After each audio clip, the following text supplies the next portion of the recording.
Hammaga salom, kuninglar xayrli bo'lsa. Raspakowka kutganidek, Costcodan olgan produktlarimiz birgalikda raspakowka qilamiz. Hammasi $152 bo'ldi.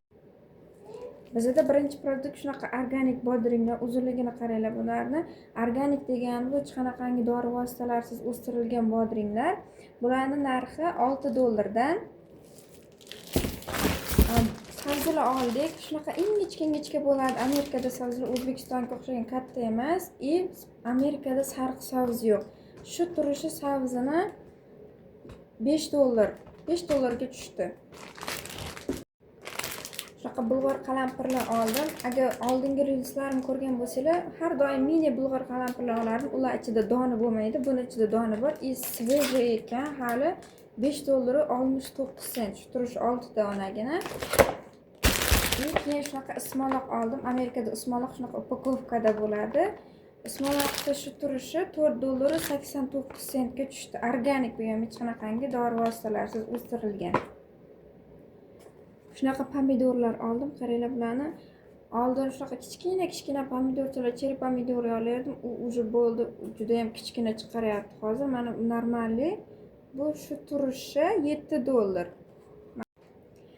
Mevalardan olma oldik. Shu turishi $8.39. Albatta O'zbekistonda bemalol yeb ko'rib, shirin achchiqligini bilib ololmaysizlar. Amerikada shunaqa belgili bor. Shirin va tart degani bu nordon degani, o'rtacha shirinlikdagini oldik. Kimgadir agar nordon mevalar yoqsa, mana bu yerda belgisi bo'ladi. Nordonligini bilib olsanglar bo'ladi. Shunaqa mini mandarinchalar oldik.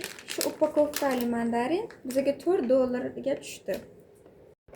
Bir filaka tuxumimiz $3.59 ga oldik. Bu organik tuxumimiz. Organik tuxum bilasizlar, rangi to'qroq bo'ladi. Men ko'proq pishiriqlar, bulchkalar pishiraman, shu tuxum bo'laveradi. Agar sizlar sog'lom ovqatlanmoqchi bo'lsangiz, albatta organik tuxum olib yenglar. Bo'yin bilan barobar keladigan Bounty oldik. Shirinlikni nomiga o'xshaydi, Bounty. Shu turishi $28.49. Yosh bolalar yaxshi tushunadi. Meni Bounty suvdek ketadi. Biz uyda juda ham tez tugab qoladi. Yana kimda shunaqa? Ichida 12 ta dona bor.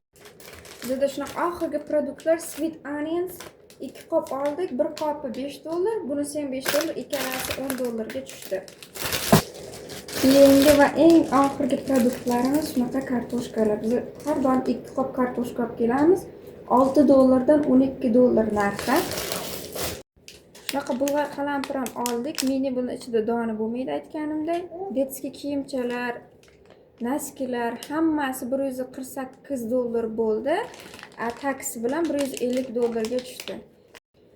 Bizning Costcodan olgan produktlarimiz shulardan iborat edi. Qani yozinglarchi, O'zbekistonda arzonmi shu produktlar yoki Amerikada arzonmi?